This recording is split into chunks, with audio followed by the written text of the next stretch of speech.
Hi, everybody. This is Loren Baker, founder of Search Engine Journal, and welcome to today's Search Engine Journal show. With me, I have Alli Berry of the Motley Fool, or also Fool.com. Hey, Alli, how's it going? Hi, doing well. How are you? Good. It's really a pleasure to have you here today, and I'm really excited to talk to you about like a publication that I've obviously followed for years.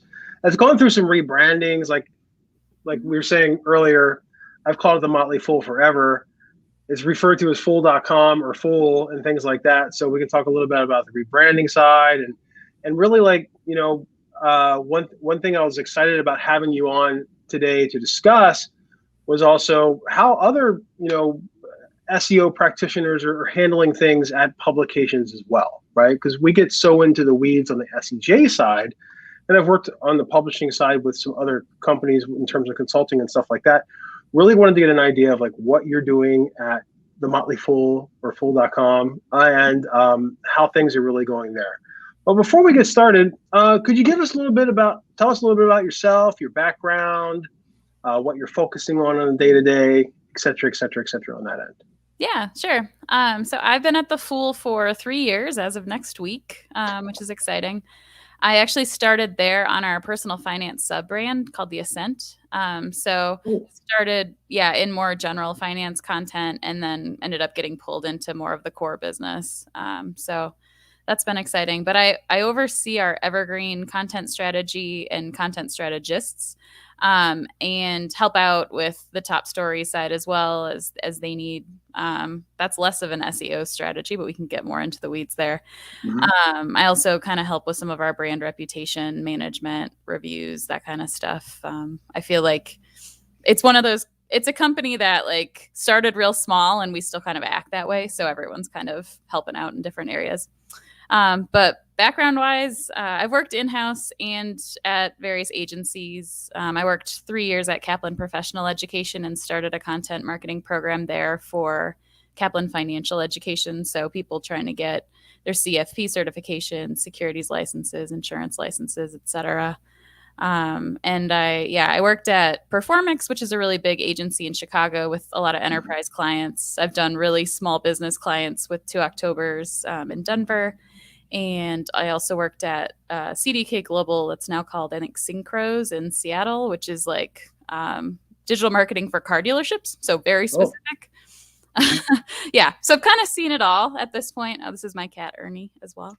Hey, Ernie. He loves the camera. He always knows when I'm on. Where's Bert? Right? No Bert yet. We'll try to get him to stay away. But yeah, so that's what I've been doing. And then, before SEO, I actually was an English teacher in Japan for a couple of years. And oh, really? Yeah. Where? I was in Ishikawa-ken on the main island, West Coast. I taught English in Wakayama-ken. No way. Yeah, I was in Wakayama-ken for 2.5 years, and then Ibaraki-ken in Mito, which is north of for about 9 months. That's were you in the JET program, or were you teaching? I was okay. JET. Yeah. Okay, got you. Yeah, I was teaching at a Kaiwa, so it's like a private, like kids and senior citizens during the day, and like actually babies and senior citizens during the day, and then school kids in the evening. That's a lot of fun. Yeah, wow. I know some people who did that too. Obviously, you get to know all of the foreigners around. Yeah, exactly. Wow, I didn't know that. Okay, so we have more than SEO alone in common. Yeah. What years were you teaching? I was there 2009 to 2011. So actually during the big Fukushima the earthquake, nuclear meltdown, all that. Oh, wow. It was different on where I was. We didn't really experience much of anything, but that's the period of time people remember. Wow. So you have a pretty diverse background, not just with teaching English in Japan, but also working on the agency side, working with dealerships, working with finance, working with large agencies like Performix. They're part of the Publicis giant, I guess, right? Publicis Group. Yeah. Yep. And then what brought you into? Then it sounds like you've really focused on the financial side since. What kind of brought you over to working with securities and everything else, and then finally over at Fool.com? What do you think the transition was? Good question. I didn't necessarily intend to end up in finance. I did study economics in college, so it's not a huge stretch. And I ended Hmm. up getting my MBA when I was working at Kaplan because they paid for it. But Nice. yeah, I mean, I lived in small town Wisconsin for a while, and Kaplan was kind of the big company there. And so I ended up finding a role, and they ended up kind of creating a role that fit my skill set better, which was cool. But I love it.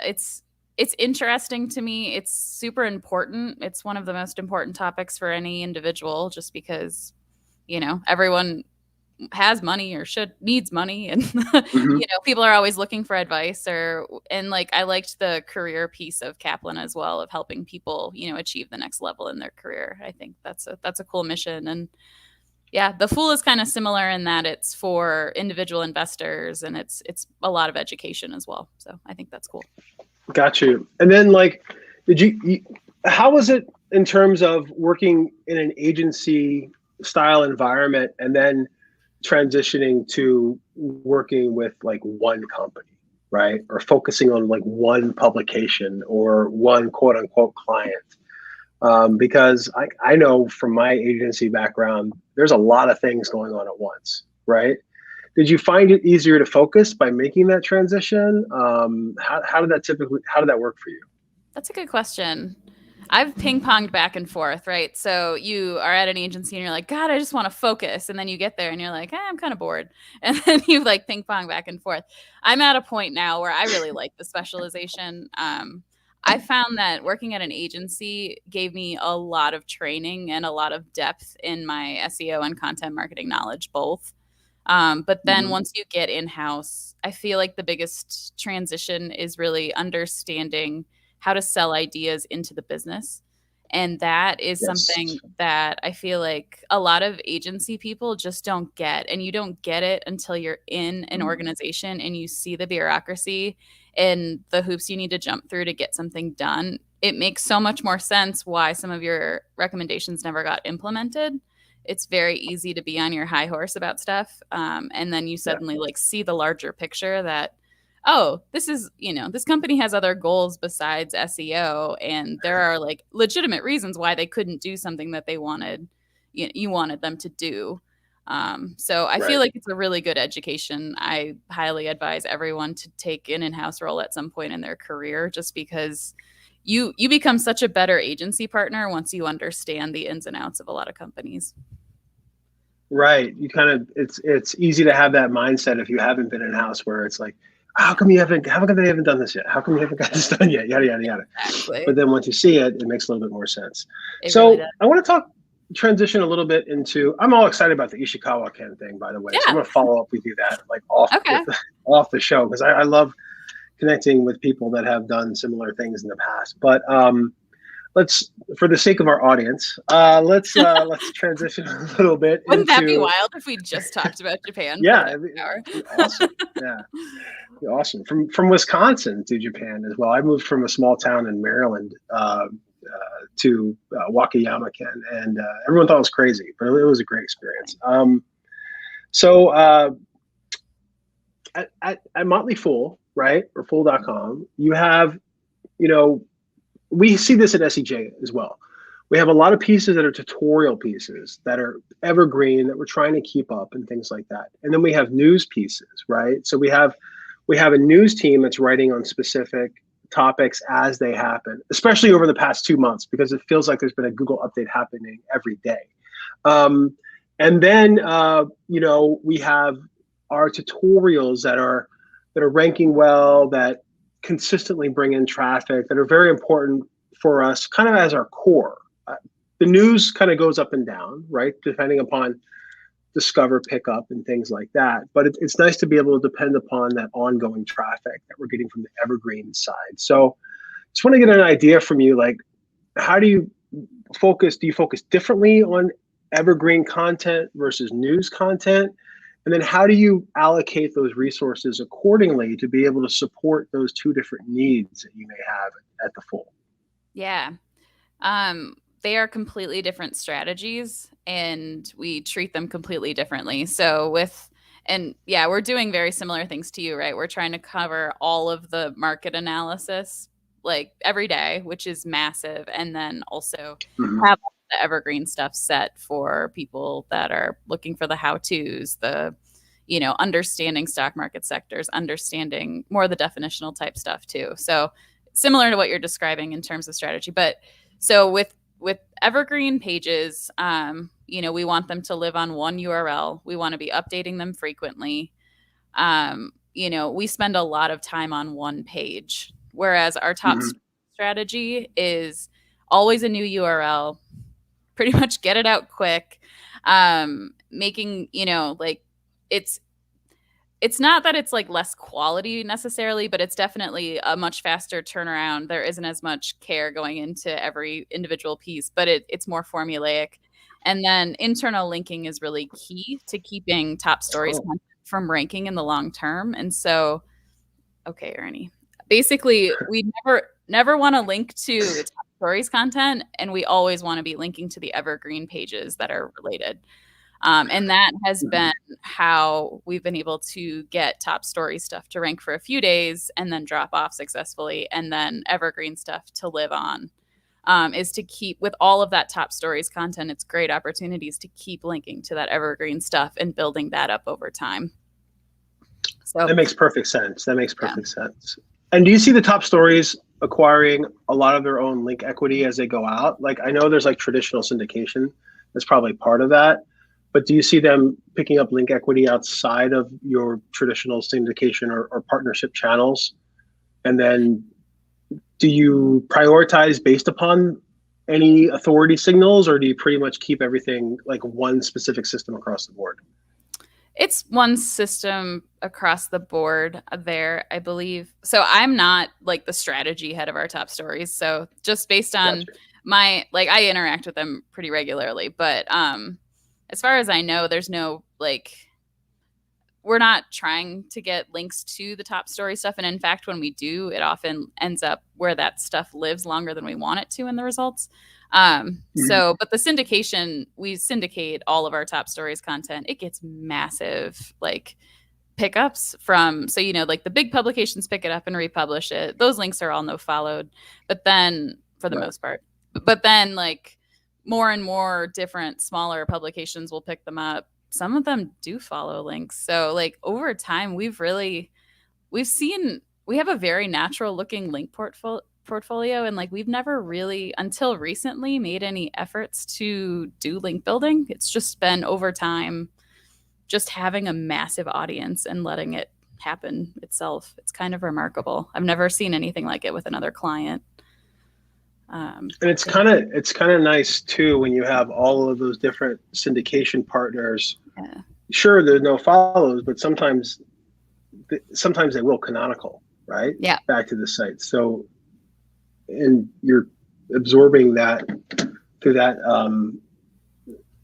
as well. Sorry, I just got a message come through. So about this show. So I'd like to take a break real quick and talk about Ahrefs, our sponsor. If Alli's dropping any bombs later, you're gonna want to write it down in your Ahrefs notebook if you happen to have one. But if you don't, just go ahead and type it or look at the show later. I'd like to talk a little bit about Ahrefs Webmaster Tools. You can try them out for free at ahrefs.com/AWT, which we're running on the ticker right now. But if you're listening, it's ahrefs.com, Ahrefs/AWT. So they're our sponsor for this episode and for a couple episodes moving forward. I'm a big fan of their tool suite. I've used them for years, even before they sponsored. Do you ever use Ahrefs, Alli? I do. Yep. We have them in our tool suite. Mm-hmm. They have a very nice UI. Yeah, they do. It started with I like their internal UI because it reminds me of an enterprise tool. And then also, I am a big fan of the homepage edits they made, and then I'm a big fan of their link opportunities tool. Actually, talking about internal linking, I love just looking through those opportunities to be able to link internally as well. And like you said, take that equity from the top stories, which may grow and get their own internal links or whatever, and then make sure that you're linking internally to your evergreen content, which you always want to keep above the board. So I would imagine, and we deal with this a lot at SEJ, and some of the publishers that I work with deal with this. Sometimes you're writing about the same concepts over and over and over again, right? So Tesla has an earnings report. 4 times a year, right? Or this company or that company has an earnings report 4 times a year. Or there's news that I'll just stay on the Tesla thing. So Tesla's investing in Bitcoin, Tesla's selling Bitcoin, Tesla's talking about Dogecoin, et cetera, et cetera. Like the same kind of concepts over and over again, which seem to pop, right? Mm-hmm. And how do you avoid cannibalization at scale when you're covering a lot of these very similar top stories? And then also, do you ever run into a situation where, like, I know with the top stories, they can knock out evergreen or compete with evergreen with bundling from time to time. Yep. But then they usually fall out after like that 7-day, 12-day window of QDF. But how do you deal with that from a cannibalization perspective? Do you have surprises come up that you have to deal with sometimes? Do you really try to educate the editorial team to write a little bit differently? And do you have a follow-up strategy where you've had, 20 pieces about Tesla earnings over the past, 5 years or so? And then how do we bring all of that into something that's going to be a little bit evergreen on that front? Yeah, all good questions. Yes, we do the things that you asked. So I was super overwhelmed when I first started this job because my first thought was cannibalization cleanup is going to be my whole life. Because how could it not be? We have 30 years of content almost. And just like you said, yes, news cycles and what have you. What I have learned over my 3 years is that it actually doesn't matter for the most part. We only really look at cleaning up cannibalization if we're seeing pages ranking in the top 20 for keywords we care about evergreen wise. And those pages have been live for more than 90 days. So we don't touch anything for 90 days and we kind of just let it sort itself out. And then if we do find that there's top stories content that's outranking our evergreen content, we have an alerting system set up so that my content strategists see it as they're working on particular keywords. They see everything that's in the top 20 that's ours for that particular keyword. And then we have a decision tree with it. So sometimes it's really simple to clean up. There might be some internal linking on that cannibalizing piece that we can change and it'll fall right out. A lot of times it seems to be anchor text on a particular term. And that's really simple. And then we don't have to kill the old article because, as it turns out, writers get pretty frustrated with me when we have to. It happens sometimes. And the more that they internally link correctly, the less it becomes an issue. But that's kind of that's the messaging I've been giving too, is just follow these rules and like this won't happen as frequently. Yeah. But sometimes it does. And then sometimes we do have to redirect stuff if it's in the way. And for whatever reason, we can't fix that. It doesn't happen all that often, to be honest with you. And I've gotten more and more conservative in what we do just because there is a lot of pressure to preserve as much of our content as possible. You never know when somebody's going to want to go back to some call they made 10 years ago and reference it. And you don't want to have accidentally gotten rid of that. So it's something that we're, constantly kind of iterating on, but we've done a lot of cleanup early on with our evergreen strategy. And now we're hitting a point where we're not seeing very many pages showing up anymore that we need to make decisions on. So I think that's really, really good. So education plus just, not worrying too much about it unless it really is truly in something that's living long-term that shouldn't. And sometimes that was a top stories piece that should have been evergreen instead. And then we bring that over and add it to our information architecture without a dated URL. So. Oh, interesting. Yeah. So there's a couple parallels that you brought up that are stuff that we've dealt with at SEJ. Yeah. One is like a couple of years ago, we went through a really large content pruning thing because we had years and years and years of different strategies, different editors, different quality, guest posts, right? All of that stuff we wanted to make sure we cleaned up. And then we had an internal discussion about do we want to delete a lot of this stuff, or do we want to keep it somewhere and archive it? Because there is kind of if we want to refer back to something like the Penguin update or the Panda update or all these things that happened 10 years ago, does it make sense then? And we ended up archiving some and then keeping some around because we kind of felt like, I don't know if this is just us thinking a little bit too highly of ourselves, we kind of felt like, hey, we should really vault this somewhere, because it is kind of a history of the industry, so to speak, right? In the same way that you would on that end. So that was really cool. And then also with the transition of top stories to evergreen, you had mentioned that you make sure that there's no date in the URL. The URL structure is different. Is there anything that you change to the content when you're making that transition as well, from a template perspective or just from a rewrite perspective or anything on that end? Yeah, usually we'll have a writer kind of, maybe it's the same writer even, like take it back, and then because they were writing it with more of a right now slant, inevitably, like otherwise it really shouldn't have gotten published into the top story side. So yeah, we will like come back to it and actually do some like proper research on what, subheaders we should be like including. Should this be a longer piece? Should it be more thorough? Maybe it doesn't need to be, but for the most part it does, because our top stories content does tend to be shorter and more of a like specific take versus kind of something that's more educational in nature is just naturally gonna need more depth. So it really depends on the piece and I guess what it originally was. But for the most part, we'll actually like go through and kind of rewrite it with the evergreen strategy in mind. And, obviously being more mindful of internal links and pages that should relate to it and stuff. Absolutely. Absolutely. So we had a question come through Muhammad, who's watching right now. And he asked, how important is EAT to your overall content strategy at the Fool? And how do you integrate that into your overall strategy as well? Whether it's authors or, what do you do on the EAT side?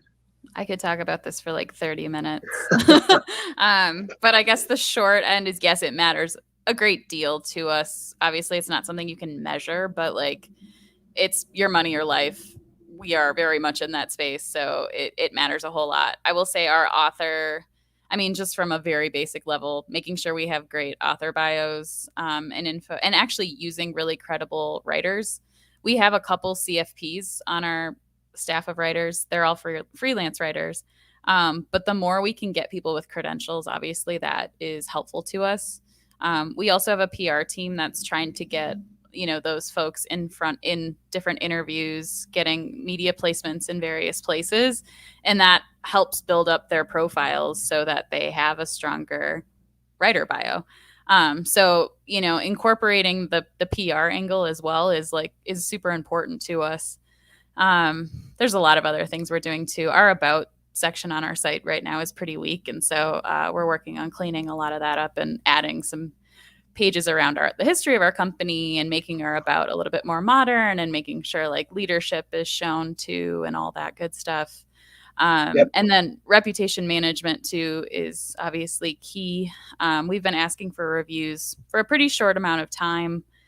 We're having a kind of a struggle with reviews at the moment because we both are a service provider with paid services, and we only ask for reviews from our members, but we get a ton of reviews from people who consume our free content.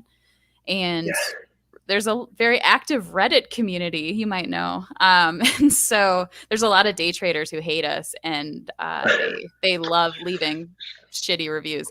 So we're really that's been an interesting challenge that I've never had to deal with before, but it's been a really good learning experience just in terms of how we can have a successful review strategy, because we have so many members who are super happy with their services. So we need to make sure that those are the ones that shine. Yeah.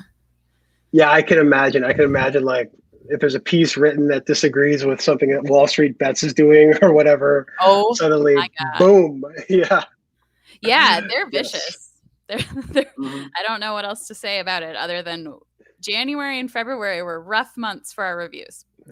And it's tough because Trustpilot has said, you are a publisher. So those technically are, it's a fine line of what is legitimate and what is not. And I think we finally settled on what actually makes sense in terms of is this credible or not? Because they've gotten a lot better at letting us flag things that it's very clearly this is not somebody who has ever used our services. But are they going in and they're reviewing Motley Fool as the entity, or not on an article basis, right? But they're doing the entity, but are they also going in and leaving reviews of the services because they're mad at the entity or something that you've So published? there's both. Or that's restricted to members. Okay.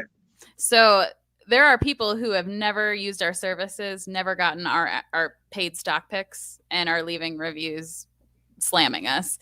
And then there are members who might be upset that the market is down. And that's a very different type that we respond to. And, like that is a review that should be legitimate, I guess.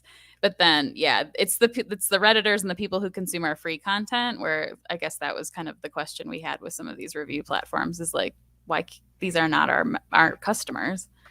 Right. In the same way that like you can't walk by McDonald's and leave a review and that be credible if you'd never ate the food, right? So that's true. That's true. Yeah. So we've had a lot of different questions come in. We were asking a lot of our audience, who hopefully leaves good reviews.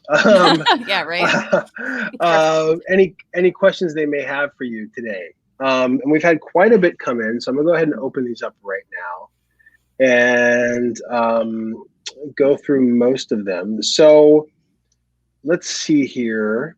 Okay, Brian Reiser asks, you have an incredible amount of content at the Motley Fool. How many full-time SEO writers do you have? And when you need to create more content or more stories, do you supplement your staff with freelancers? Is that something that you're currently working on? Okay. Good. And how does that work from a management perspective? Yeah. So we have all of our writers on the free side are contractors. We don't have any in-house writers on the free side. So once you get into our services, then it's in-house investment analysts who are providing content. But the articles you see on a day-to-day basis, the stuff we're talking about, that is all done by contractors.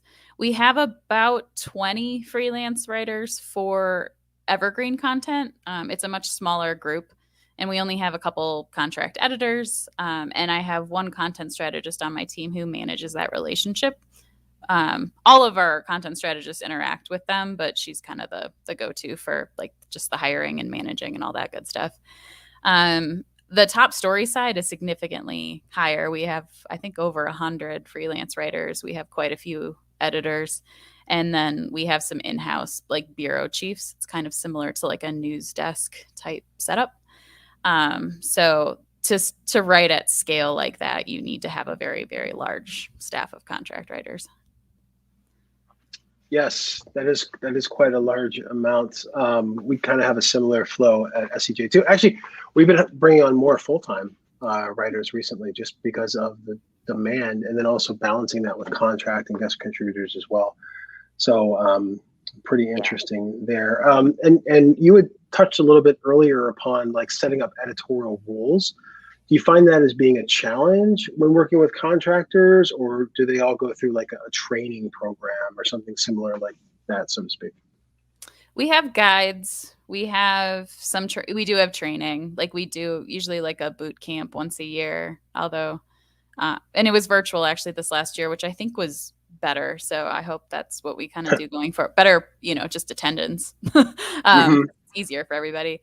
So that's been good. It is hard. I think the answer to improving things like internal linking and over time, I honestly think it's going to be a tech thing more than it's going to be a human thing.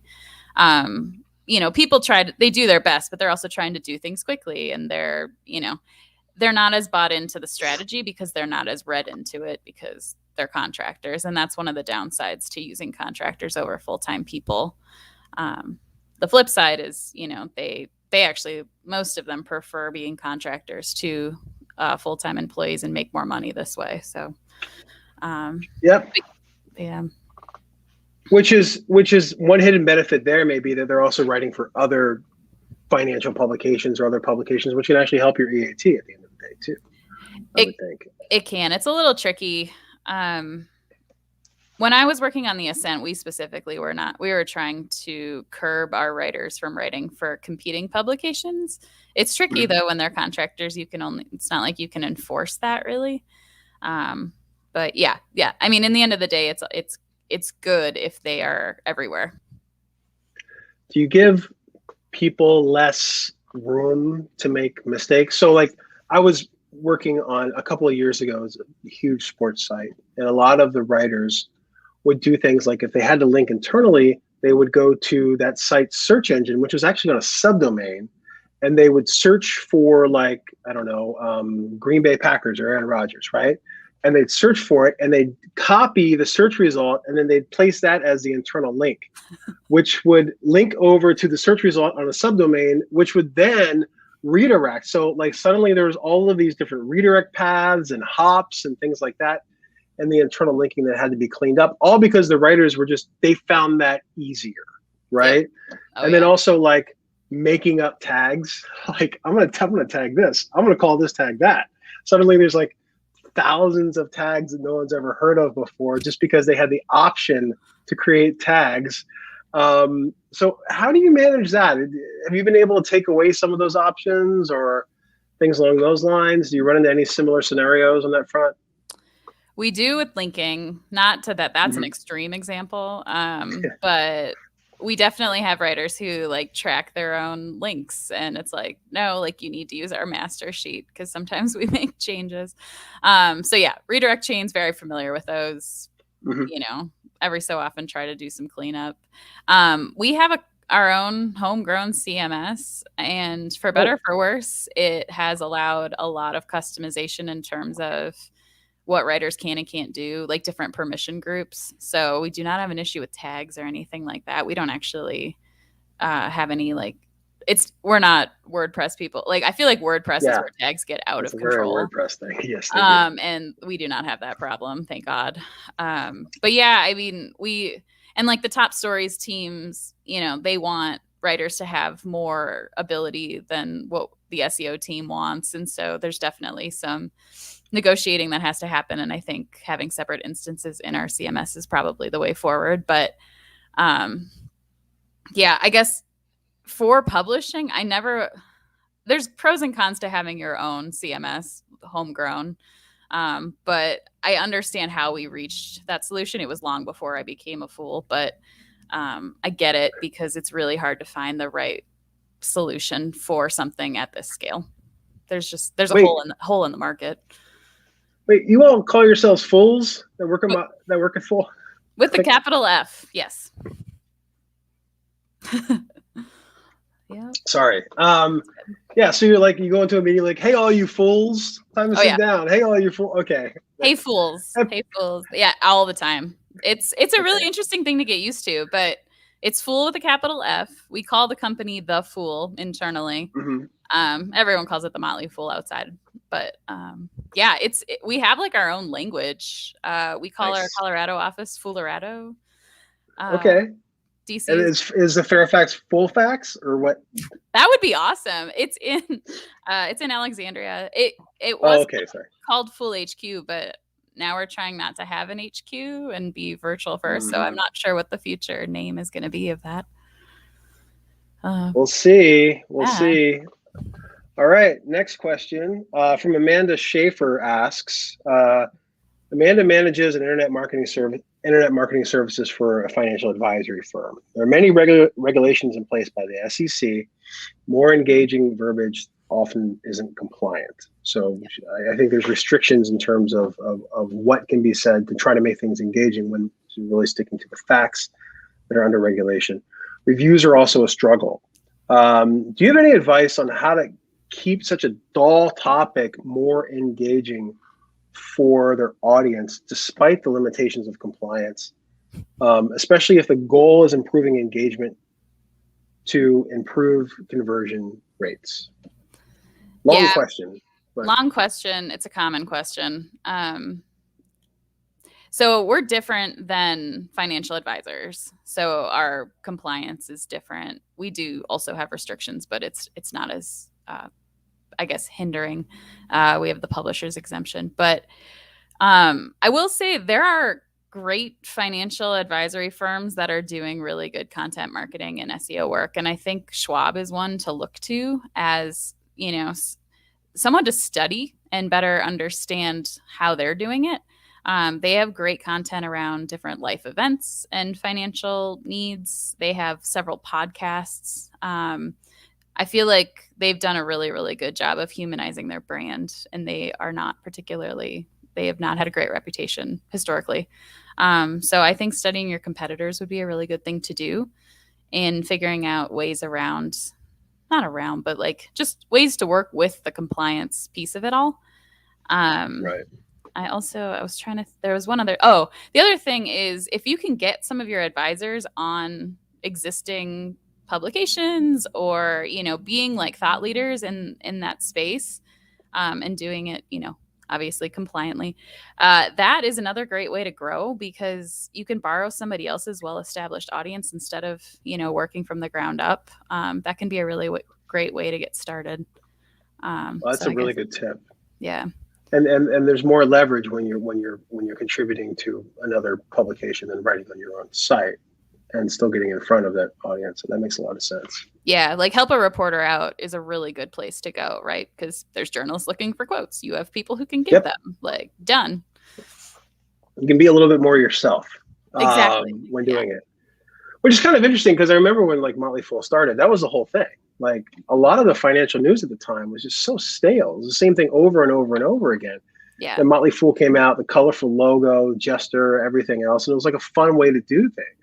Yeah. And then like, I think another one maybe like Cheddar or something like that. Like currently like from a TV or streaming perspective. So to compare Cheddar versus, and I know it's probably a competitor, so I apologize, but to compare Cheddar to like CNBC or Fox Business News or whatever it may be, totally different way of communicating, totally different audience. And Fool was like that when it began. Fool was like that when I was about to say when I was a millennial. When I was like 20 in my 20s, that's when Fool came out, and it was exciting, right?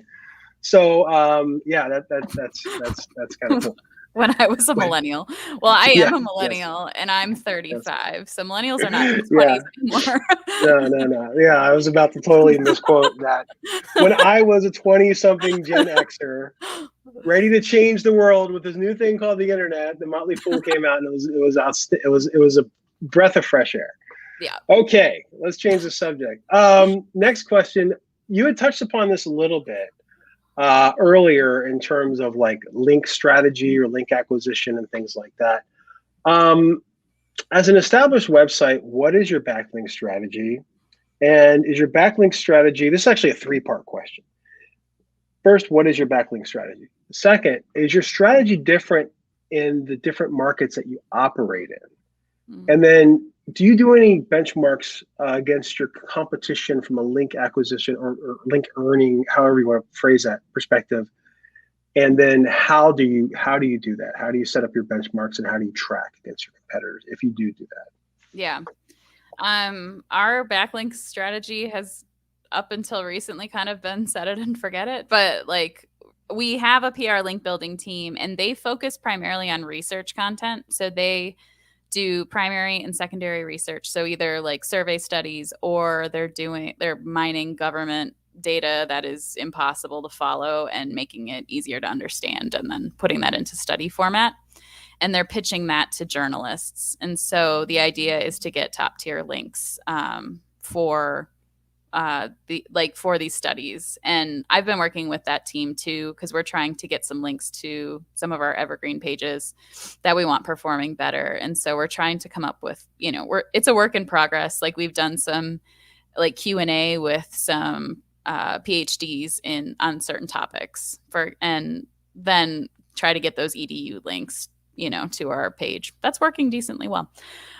So, we're trying to find some ways to build links to some of our more important like hub pages, but I would say, syndication also has just helped us tremendously over time. And so that's primarily been our link building strategy. Nobody actually recognized it as one. But that truly is how we built authority over so much time. In terms of benchmarking, the PR link building team is obviously tracking their progress. We do look at domain authority as a relative score against competitors. We look at links won and links lost comparatively as well. I'm not sure what else we're actively doing there. It's so hard to define one metric to look at from a link perspective, right? It really is. I do like the links won and links lost, or link. Yeah, that makes a lot of sense. So next question, a little bit more open. What is the hardest task or most difficult task that you deal with from an SEO perspective? My God. Reviews are up there this year, but otherwise, I would say, I mean, we're never going to have an error-free site, and so letting that go, I feel like, is a process, right? SEO is like things neat and tidy, and it's really about prioritizing, like, what is the most important, most potentially impactful thing we can do. Keeping our site speed fast is a challenge. Yeah. We have so much tech debt. We have so much, like, ticker pages are a great example. Those pages are completely informed by API calls, and there's so many, and so it's really hard to get those performing well. So I feel like that is going to be an ongoing battle. It always is with an established site, just because there's just so much happening and so many tags firing. And I feel like that will always be a top challenge. Yeah. Awesome. Yeah, the tech debt of just API calls, and then also third-party scripts and everything else, and trying to manage that and prioritize the loading of those at certain times, and everything else can be quite a challenge, especially with everyone rambling to get their core vitals in order right now. So we're going to wrap things up in a little bit, but first we're going to have a word from our sponsors at Ahrefs, and let's do that now. Today's episode of the Search Engine Journal Show is brought to you by our good friends at Ahrefs. And today I'd like to tell you a little bit about Ahrefs Webmaster Tools. Ahrefs Webmaster Tools is a free resource. Again, that's free. You don't even need a credit card to sign up, where you can monitor your SEO site health, know your backlinks, not just check your backlinks, but know your backlinks, then also see keywords that are bringing you traffic to your site. This gives you a better understanding of your website's SEO potential with the help of actionable SEO metrics such as search volume, keyword difficulty, and traffic value.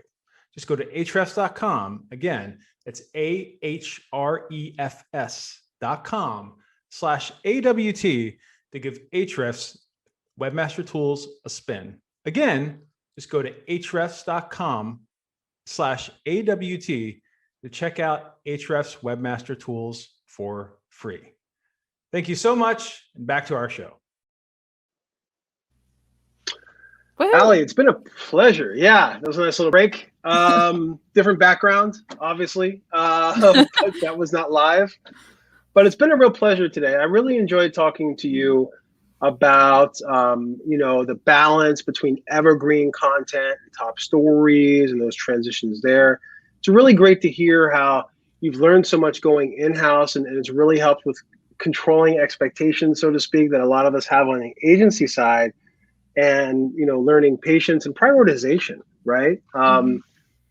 Whenever I'm putting together a project for a client, I always really try to understand how things are prioritized internally, so I'm not giving a bunch of recommendations that may be 3 months, 6 months out, like what can we do to move the needle now type thing, and learning that on that front. And then also it's been really interesting to hear your approaches to linking and working with editorial teams and things like that. Before we sign off, is there anything else, any other tidbits you'd like to give out there to our audience, especially anyone that's looking to start maybe launching a publication or moving into a marketing position at an existing publication or anything along those lines? Ooh. I hate these questions. Where do you start? I guess in terms of starting, make sure that you have a unique niche and angle that you're going for and an audience in mind. I think the worst thing that you can do when you're starting a new publication is just thinking that your audience is everyone, or everyone is going to be able to use what you have to offer. That's just not a thing. The more specific that you get, especially at the beginning, in terms of like who you're writing or creating content for, I shouldn't say it's got to be in writing. I think the more successful you're going to be, because you can try to start growing a group of a following in that niche. And then over time, you can start to build that out and try to hit different audiences, but really understanding kind of that core audience that you want to build from the get-go and making sure you have something unique to say to them. I really love that advice. Early on, we were trying to write for everybody in digital marketing or everybody out there, and really sitting down and trying to define who the audience is, what their personas are, how to speak directly to them, and really how to find solutions to their problems has helped us from an editorial perspective too. So that's great to hear. Where can our audience find you online? Twitter, LinkedIn, anything along those lines? I am on Twitter at Alli Berry 3, 2 L's and an I on Alli. I am on LinkedIn.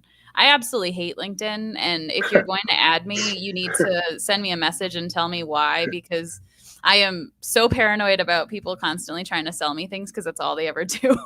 So just be warned. I might not accept you if you don't actually say something in your message. LinkedIn would be so awesome if it wasn't for the inbox. Like if they could figure out the inbox. Yeah. Because the rest of LinkedIn, like from a social engagement perspective, is through the roof. It's like social media was when it first started sometimes. Like I'm blows me away some of the stuff that kind of gets engagement, goes viral, things like that. But that inbox, it's just such a dark cloud over everything else that's going on there. It is. I rewrote my intro on my LinkedIn profile recently and said, if you're going to sell me on something, that you need to send me book recommendations first, because I'm a big reader. And actually that has changed things a little bit, because the people who I know who read it, and that actually makes me I will engage in a conversation, and then I'm still waiting for the pitch, but at least I've received some book recommendations out of it. Hey, that's a great one. That's great. Yeah. You're getting value from that. You're getting value from that filter. So that's amazing. I'm not sure how great the recommendations are, but I'm sure there's some really good ones that have come through. Honestly, there's been a few good ones. At least people, I ignore the ones that don't bother, and I at least will engage with those people. So there you go. That's my fantastic. Take on LinkedIn. Yeah. Fantastic. Well, it's been a real pleasure hosting you today here on the Search Engine Journal Show, and learning a little bit more about what goes on behind the scenes at fool.com. Yeah. I had no idea that you referred to each other as fools. Next time I call someone a fool, I'm gonna be like, oh, I thought you worked at fool.com. So, fool with a capital F. That's very important. The capital, that's much better. Yeah, but it's been a real pleasure. It's been a real pleasure connecting. Looking forward to talking a little bit more about teaching English in Japan in the future, and any other great nuggets of information you'd like to drop before we sign off, or all good? I think we're good. All right. Well, thanks so much for joining us, Alli. Thank all of you that have logged on and watched us on YouTube and Facebook today. If you're on YouTube, don't forget to hit that like button and ring the bell to subscribe to the Search Engine Journal YouTube channel. And a special thank you to our sponsors at Ahrefs again. They make this all possible. So thank you, Alli. Thank you for jumping on this afternoon. It's been a real pleasure, and I'll talk to you soon. Thank you. Okay, bye-bye. Thank you for joining us this week on the Search Engine Journal Show. If you liked this episode, subscribe to our channel for so much more, and click the notification bell so you don't miss a thing.